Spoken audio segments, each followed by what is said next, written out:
Hello and welcome to Keith Haring, the boy who just kept drawing.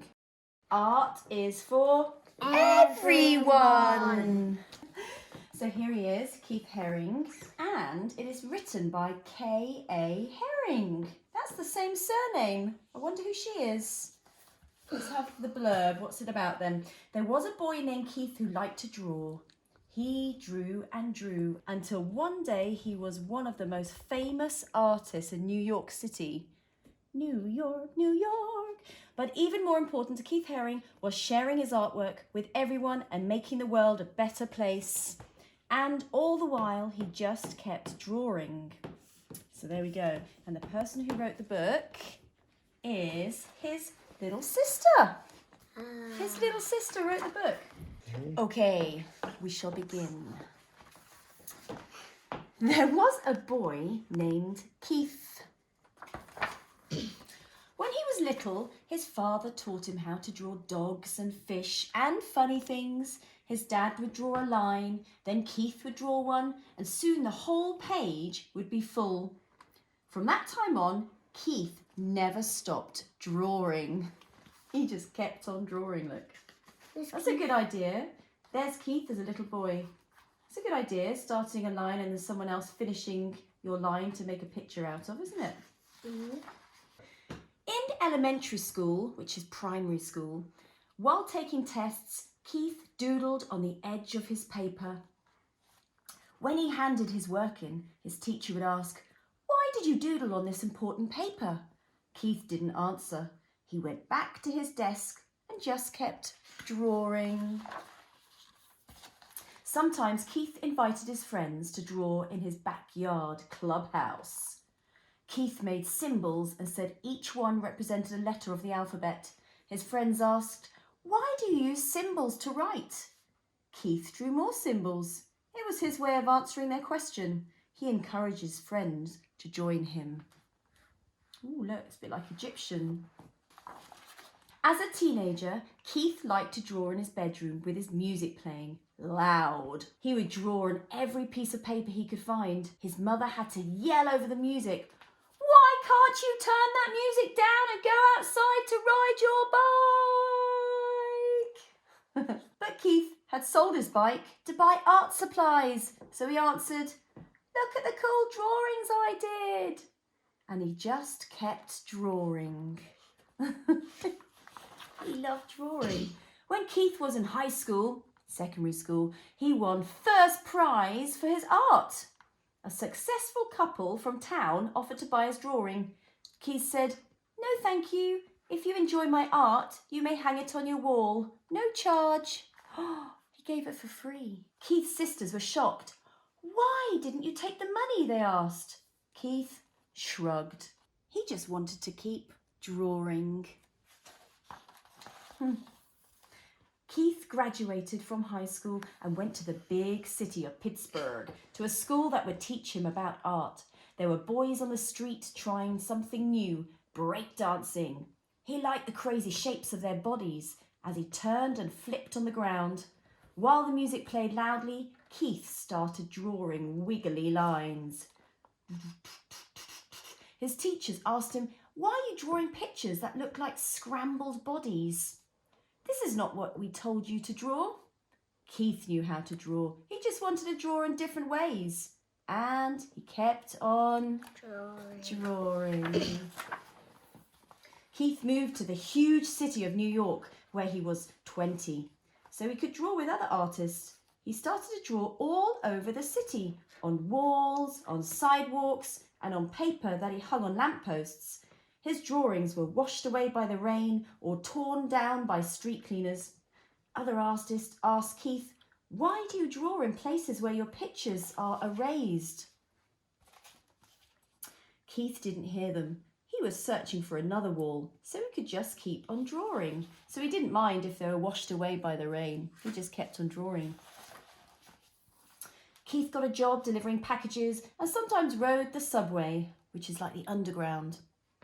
One day he saw a panel of black paper on the wall in the station. He rushed outside to buy chalk and came back and began to draw. The white chalk made bright, smooth lines on the black paper. Day after day, Keith filled the empty panels in the subway stations with art. Soon, people who rode the subway were looking for the white chalk drawings. No one knew the name of the artist, but his drawings were easy to recognise. People asked him, "Why are your drawings here? What do your pictures mean?" Keith said, "What do you see? You decide what they mean."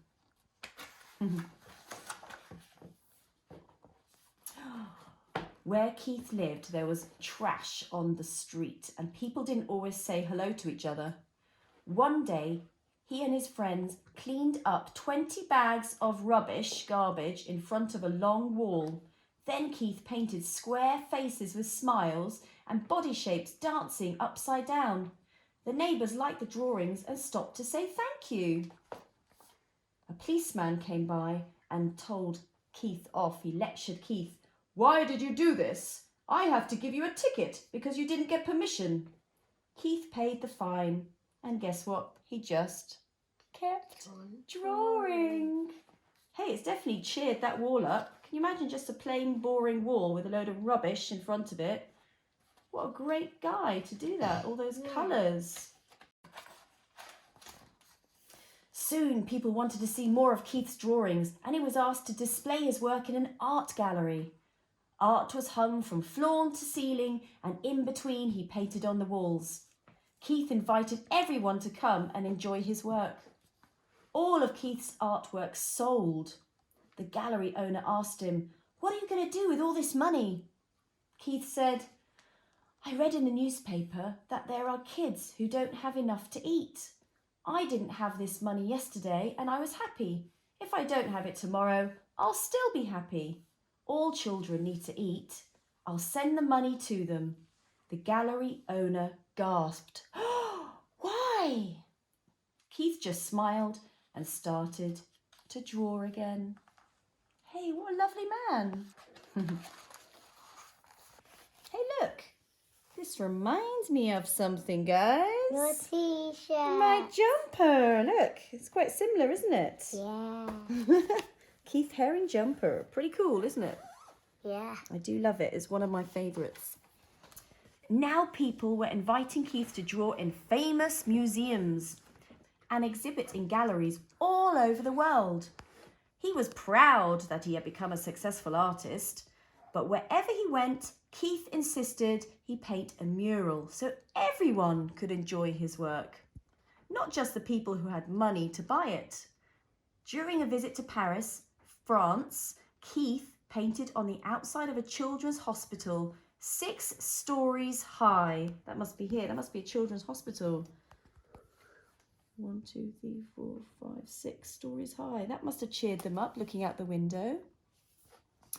Newspaper reporters came to take pictures and asked, "Why did you paint at the hospital? Do you think it will make the sick children feel better?" Keith didn't have time to answer. He had to finish the painting.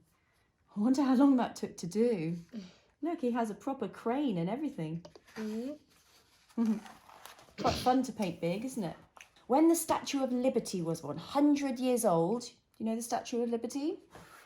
It's in New York, and it's like a woman like this. Woo. Keith drew an outline of a famous statue on a huge piece of vinyl fabric. Then he asked 900 kids, 900 children, to help him finish the drawing. Hey, that'd be cool. We could do that on a sheet, couldn't we? And we all draw on it. Yeah. Imagine the whole street doing it. Yeah. Maybe the next street party. Keith told them, "Draw anything, whatever you want. No one can say it's bad or good. It's yours." That's true. When the giant painting was displayed, people were amazed to see what Keith and the kids had made. But the art critics couldn't understand why a famous artist was drawing with kids, with children. But you know Keith, he just kept drawing. He's a kind person. Keith painted all over the world. He would draw on anything, anytime and anywhere. Wherever he went and whatever he did, he would not stop. He just kept on drawing. Now everyone wanted to know, and together they shouted, "Why, Keith, why? What's he painting on here?" An elephant. Yeah. And here? Bike. Yeah, bike. Why do you draw all the time? Why do you give your artwork away? Why do you draw on buildings, on people, on clothing, on furniture, on subway walls, on cars, on skateboards, on walls that belong to no one, and on things to be thrown away? Why do you draw on everything? Keith stopped drawing just for a moment and answered, I draw all the time because there are many spaces to fill. I give my drawings away to help make the world a better place. I draw everywhere because everyone needs art.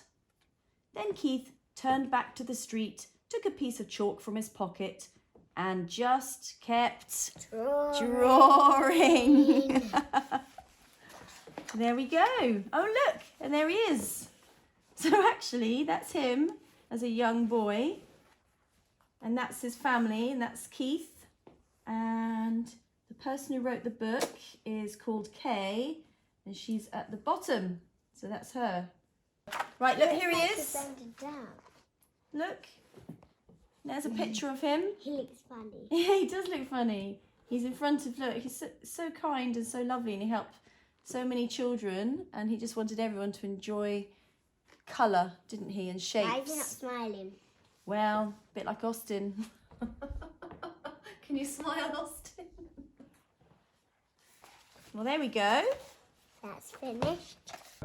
Well, look, there's some of his real paintings on the back of the book. So look, this was the colourful wall.